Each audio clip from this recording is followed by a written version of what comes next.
Hi everyone, BritSimon here. I thought I'd record a video which I hope will encourage a few of you to take action on your cases.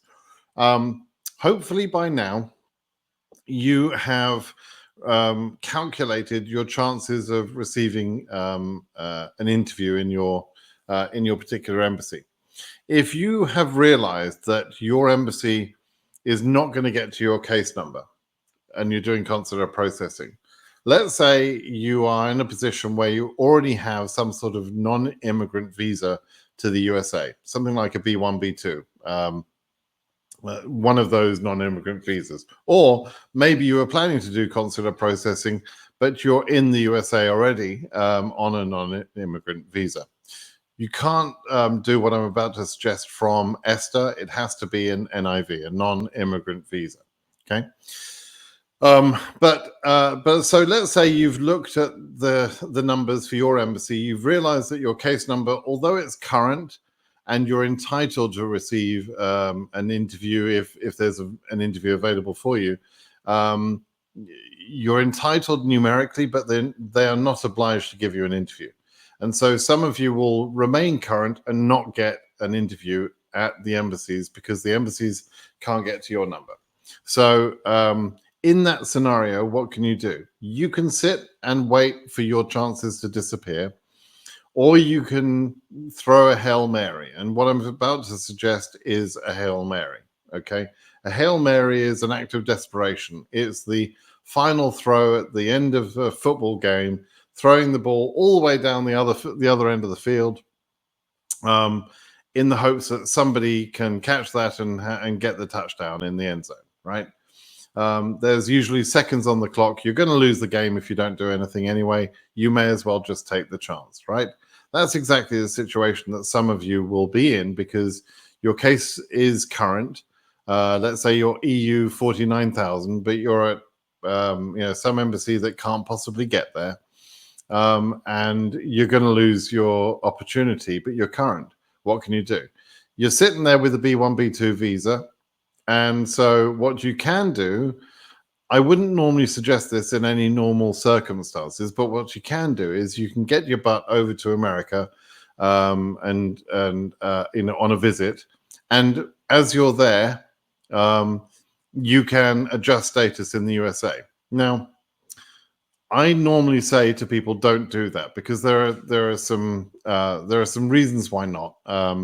You can't enter with immigrant intent. You have to be very careful to answer any questions correctly at the border. Make sure you're not creating a problem for yourself. And you need a bit of guidance in order to do this. So I'm going to come to how you should do that. But it is possible right now for the next 2, 3, maybe even 4 weeks to enter the USA, to file adjustment of status paperwork, and there is time to get that through in time before the end of September. It's not going to be easy. It's going to be very risky. It's not a guaranteed path. It's going to be stressful, and it's important you get it right. And so if you're in a position where you can financially take advantage of that and you have a visa already, then for a few of you, and I'm not expecting many of you to be able to do this, but a few of you might be able to do this route, right? If you do that, unlike normal operations where I suggest people doing adjustment to status handle that themselves, I would suggest you go get a lawyer in the USA that understands DV lottery and understands adjustment to status. There are a few lawyers that you could use for that. I would probably recommend you to Jesse Bless. And let me just show you his website actually, which is this. The website is blesslitigation.com. I would recommend you to go and speak to him. He's aware of this. I've talked to him in the last couple of days. His general perspective was, yes, you can still do that. Time is of the essence. But somebody needs to make sure they're filling in the paperwork correctly to avoid any concerns about lying, creating a lie, and adjusting status. in the wrong way. So, like I say, I normally, Jess, bless, I love you, man, but I would normally don't recommend people use a lawyer for adjustment of status in DV lottery cases. But in this scenario where you've got a very small amount of time and you have to enter and start adjustment of status process almost immediately after entering, then I think it would be smart to engage a good lawyer that knows what they're talking about. So Jesse Bless is probably one I would recommend. And look, he's so cute. Like, how could you not? He's a good looking guy. He's an honest guy, as his brief resume shows here.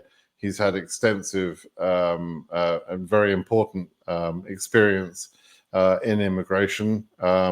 He's one of the team that acted for the Gomez plaintiffs on a pro bono case. He represented well over 20,000 people on that case. So he's got the experience that you need, and he's got some availability, I believe, to be able to handle these cases, a few of these cases at least. So by all means, contact him. You could also contact Charles Cook and team.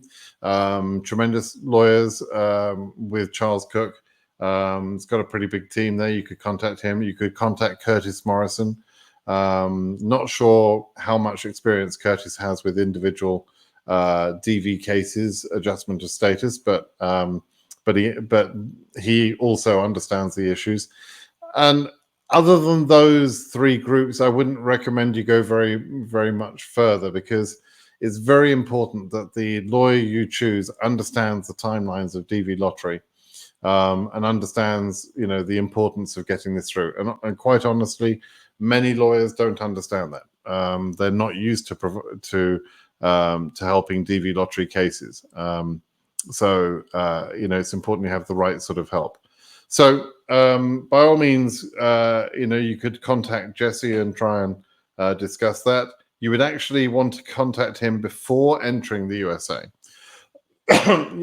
So if you have the finances available, and this isn't going to be cheap, right? You're going to have to fly to America. You're going to have to be in America for a couple of months without any income, because you can't work on a something like a B1, B2. You're going to have to pay for the adjustment of status process, which is, I don't know, it's a little bit less than $1,500 each per person now, but it's significant. You're going to have to pay for the lawyer, which will be a few $1,000s. It's not going to be cheap, right? But for a few of you who've got the financial resources and realize that you've got no other opportunity, this might be your last chance. And so you might want to do that. If there's a family of you, discuss this with Jesse or any of the lawyers, see how they feel about it. But if there's a family of you, then you actually only need to send the main applicant, the principal applicant to America. So let's say mum, dad, and 3 kids, right? Do you need to send all 5 to America?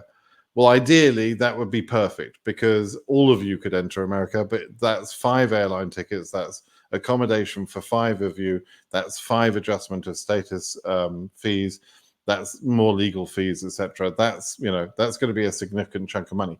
So one thing you could do is you could send the principal applicant. That principal applicant could focus on the adjustment of status, and then you may be able to get through an I-824 process, which is follow to join, where the family would then be interviewed back in the home country.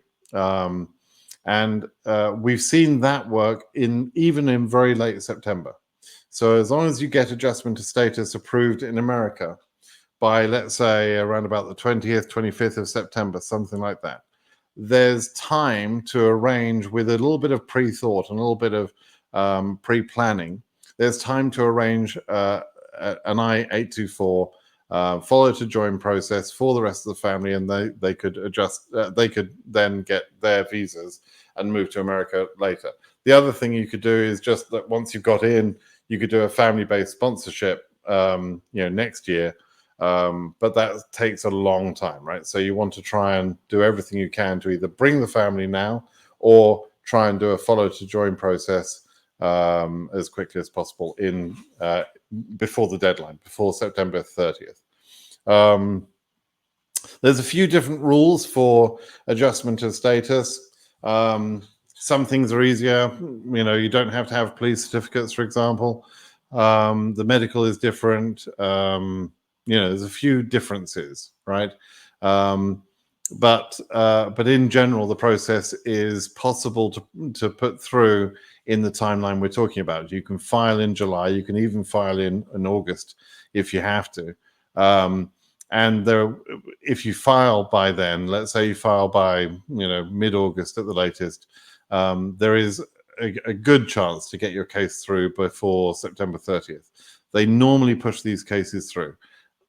And clearly that's not the normal process. There isn't an expedite, but there is more or less an automatic expedite that happens on DV cases. And so whilst you can't pay an expedite fee or have an expedited process, your process will be pushed through as quickly as possible. In most cases, most of the time, filed by, let's say, mid-August, would normally make it through before September 30th. Okay, so there's a good chance.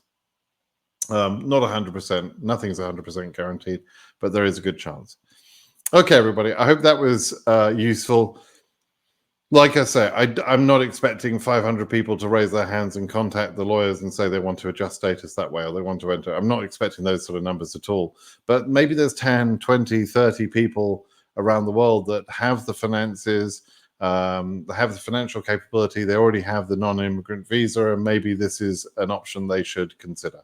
And so, for some of you, a small number of you, it might be the best chance. It might be your only chance, actually, for many of you. All right. So, all right, everybody. Hope that was useful. Thanks for joining me today. Bye-bye.